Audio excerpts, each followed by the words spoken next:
guys, welcome back to another video, and in today's video I got another deck profile for you guys. This is going to be a deck profile on my Fluffal deck. Yeah, this is a list I've been playing around with for the last couple weeks now. I've been taking this to locals for the last couple times, and I've had pretty good success with it. Yeah, I really like it. Fluffals are, if you guys don't know them, they are a really cool going second OTK deck. This is the going second version of the deck where you're pretty much trying to break your opponent's board and just OTK him from there. So that is the whole point of this deck list. There are other variations, like maybe like there is, I think there is a going first variant or something like that. That's like more of a combo heavy build or something like that. But this is just the straightforward going second OTK build. So yeah, this deck got a lot of new stuff from Rise of the Duelist, and yeah, other than that, let's just get right into it. So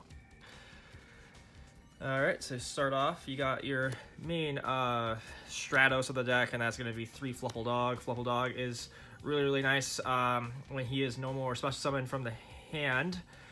You can add 1 Edge-Imp Sabers or 1 Fluffal monster from your deck to the hand, and that is a hard once per turn. So yep, always run 3 of this. It's the main play starter of the deck, and yeah, just always want to have 3 dog. Dog is a good boy.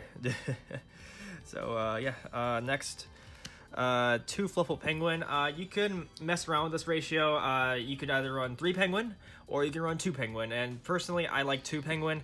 Penguin's really nice, being able to special summon your Fluffals from hand, which is great during your main phase, and also if he's used as fusion material, you can draw 2 cards and discard 1 card. So it's really nice being able to chain block some of your fusion monsters and everything. Like you use your fusion monsters as chain link 1, and then you can use this as chain link 2 to kind of like chain block, which is nice.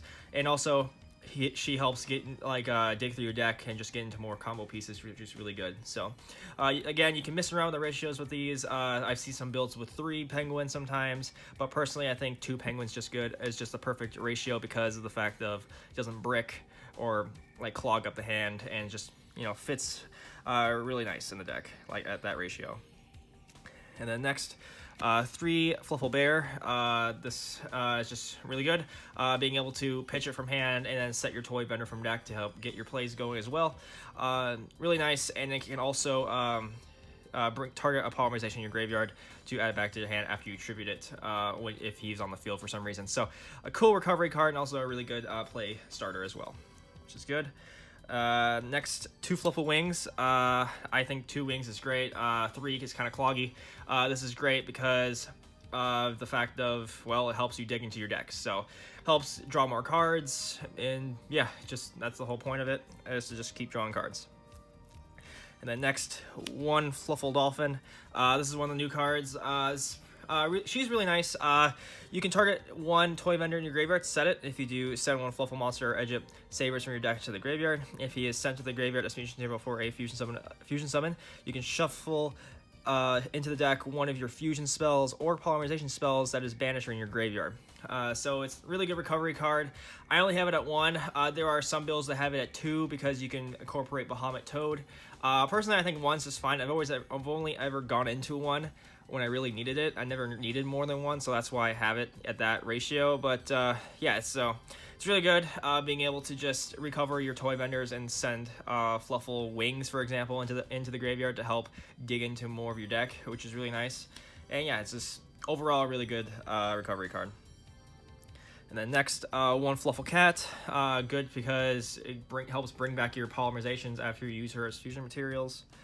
Then 1 Fluffal Sheep, being able to just, you know, for more board swarming, and that's pretty much the whole point of it from there. And then 1 Fluffal Owl, just because there are gonna be times where you sometimes don't have an access to a poly, and this is one way of getting into a poly, which is good. And he's kind of like a good way of fusion summoning as well, being able to use his second effect to help go into a fusion summon, which is nice. And then next, that's it for the Fluffal monsters. Now on to the Edge-Imps. 3 Edge-Imp Scythe. This is the new one out of the Rise of the Duelist, and is really good. So basically with this, during your opponent's main phase, quick effect, you can reveal this card in your hand, fusion summon 1 Frightened fusion monster from your extra deck using monsters or from your hand or field as fusion material, including this card in your hand. If a Frightened fusion monster or monsters you control would be destroy battle or card effect, you can banish this card from the graveyard instead. So it's nice at protecting your Fright for Future monsters, and also it's just a great way of disrupting your opponent going second, because you would use this to go into your whale, and whale's just a pretty much a pop on summon, which is nice, and then you'd be able to protect the whale because you banish this instead to keep the whale there. So it's really, really good card. Probably the main reason why Fluffals are going to be any good in the future is just because of this card being in existence. The next 3 Edge-Imp chain. This is kind of standard because he helps you search for your Fright for cards, which is nice. And then the 1 Edge-Imp Saber is because you have to run it if you're going to be getting into your Tiger, for example. So kind of mandatory to run at least 1. And then for the last of the monsters, just 2 Ash Blossoms. This is not the only hand trap I have in the deck. I do have 2 impermanents in the deck. So I tried out a beefier lineup of hand traps monster-wise before, but I cut it down to just 2 Ash just because the deck just felt like it flowed better with only 4 hand traps in the deck, which is this and 2 impermanents. So that's why I only have 2 Ash in here, and Ash is the best one, honestly, I feel like, in the format. Now, you could cut this to pull it in Gammas or something else as well, because Tactics is a thing, and Tactics is kind of annoying. So Ash is kind of weaker, but I just feel like Ash is just good in this deck just because it hits a lot of things. And then now on to spells. 3 Toy Vendor. Kind of the main thing to help dig in your deck, and also it's nice being able to resolve this multiple times a turn to get as many searches as you can, which is good. And then 3 Fright for Patchwork because you run it at 3 at all times to, like, again, get into your combo pieces, and also it gives you access to Poly, which is insane. And then speaking of Poly, you run 3 Polymerization because this is a fusion deck, and they kind of just live and die by the card.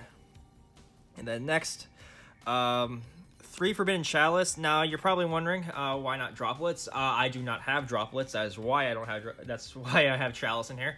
But Forbidden Chalice is just a really good budget option for the deck if you don't have droplets, just because it's another way of negating your opponent's monsters, and it's a quick play spell, and that's the important thing as well. Being able to just do this on your own turn is great, and then also, like, it's just good defensively because it can help negate a opponent's monster and everything. If you, like, were forced to go first and you had to set this onto your field, it's still fine because you can help use it to negate a monster on the field, which is good. So I think it's a good budget alternative. It's worked really well for me personally, as I've been playing at locals and everything with it. So I think it's great. If you do have droplets, obviously play droplets, but if you don't have it, Forbidden Chalice is a good budget option for you. And then next, 2 Foolish Burial Goods because of Toy Vendor. You send the Toy Vendor off of this and you just get a search. I really like this. Some builds don't use it, but I personally like it. And then 2 Fright for Fusion. I think 2 is really good. I think 1 is just not enough for this because you want to, like, if you get into games that are making you get dragged out, like if you get into games that, you know, where you're dragging out and have to grind, you want to have more than 1 Fright for Fusion to be able to, like, get out more of your fusions. So that's why I have it at more than 1. And if you just want to have 1, that's completely fine. But I really like 2 Fright for Fusion because that just works really well. All right. Then next, for the last of the spells, 1 Fright for Repair. This is one of the new ones out of Rise of the Duelist as well. So basically with this, you can target a Fright for Fusion monster in your graveyard, return it to the extra deck. Then you can special summon 1 Fluffal or Edge-Imp monster from your graveyard. You can banish this card from your graveyard, special summon 1 Fluffal or Edge-Imp monster from your hand. You can only use 1 effect of this card per turn and only once that turn. So it's really nice recovery card. You send this sometimes off of your Cruel Whale because it's just a good combo extender, being able to, like, get out multiple Fluffals out of turn, which is great. And yeah, I really like it. It's coming clutch in some areas, which is nice, and I really, really like the card. Then lastly, we run 2 traps, but they're just infinite impermanents. Great way of dodging around Tactics because Tactics is really annoying. Yeah, it's honestly probably the best hand trap in the game right now. A little bit like a little bit ahead of Ash just because of Tactics being a thing now. So, but yeah, Imperm. If you don't have Imperm, obviously use budget alternatives. But if you have your hands on Imperm, I recommend playing it. Now on to the extra deck. To start off, 3 Fright for Cruel Whale. Now I know some people run 2. I personally run 3 because of the fact of I don't know why. I just always end up going to a third one sometimes in some games, and the third one always comes in clutch. I really like this card. You guys don't know what it does, pretty much with this. If this card is fusion summoned, you can destroy one card on both players' fields. Once per turn, quick effect, you can target one fusion monster you control. Send one Frifer card from your deck or extra deck to the graveyard, except Frifer Cruel Whale. If you do, targeted monster gains attack equal to half its original attack until the end of the turn. So it's really nice. Just being able to like raise the attack of other Frifer monsters is great, and just helps you OTK in general. So it's really, really good. You usually bring this off of Scythe when you use it to like disrupt your opponent, which is really good. And the fact that it doesn't target is also really cool as well. Alright, and next, 2 Sabertooth. This is kind of self-explanatory. He helps bring back your other Frifers from graveyard, and just, you know, helps you OTK as well, just because he raises the attack as well of all Frifer monsters, which is nice. And also, he can also protect themselves if you use 3 or more materials as well. And then next, 2 Frifer Kraken. Kraken is just really good. Another good way of breaking your opponent's board, targeting a monster in the field and sending it to the graveyard, which is really relevant in some matchups, which is nice. And also, he is just really beefy as well. Then 1 Tiger. Some builds run 2. I only run 1 because I only have ever needed to go into 1 in a lot of my games using this deck. If you want to bump up to 2 for comfort, that's completely fine as well. But yeah, Tiger's just really good, being able to pop multiple cards in the field and just you know, decimate boards, which is really, really nice. And then 1 Frifer Wolf. I liked Wolf personally because he sometimes just comes up, and I really like that. Just being able to like have multiple attacks once you break your opponent's board is just really, really nice. And I just personally like the card. You don't have to run it, but I personally like it. And that's it for Frifer Fusion monsters. Now on to the other extract monsters in the deck. 1 Abyss Dweller to help in those graveyard matchups. 1 Dingirsu.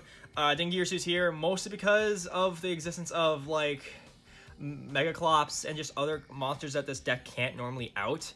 Usually use like 2 Krakens or a Sabertooth and a Kraken to go into this, and this will like pretty much deal with it because it's a non-target send, which is really nice. And yeah, it just outs cards that this deck can't really out, which is really, really nice. And then 1 True King of Calamities. You use this. You go into this off of your 2 Cruel Whales, and it's just really good because your opponent just can't play. A lot of decks just cannot, you know, do anything when this card comes out.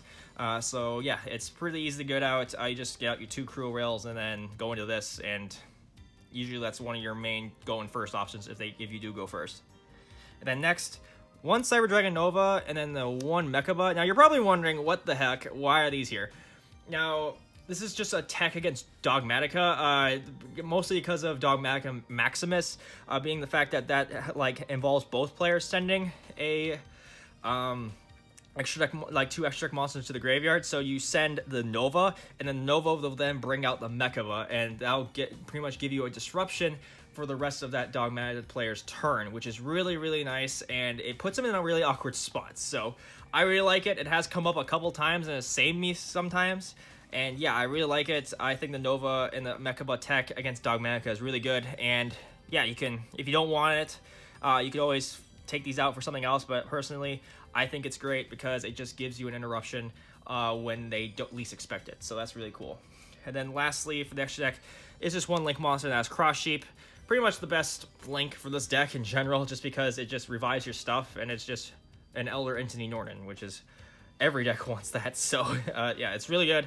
Always run it. It's just really nice. So yeah, I hope you guys all enjoyed it. That is the deck profile. I've been having a really lot of fun with Fluffals lately. They're a really cool deck, really competitive now just because of the new stuff that they've gotten, and yeah, I think they're a really solid rogue pick in this format. So hope you guys all enjoyed this. If you guys have any questions about this deck, leave it down in the comment section below. I'll gladly take a look. And yeah, again, I hope you guys all enjoyed this. Leave a like, comment, subscribe. We should see you guys in the next video. Have a nice day.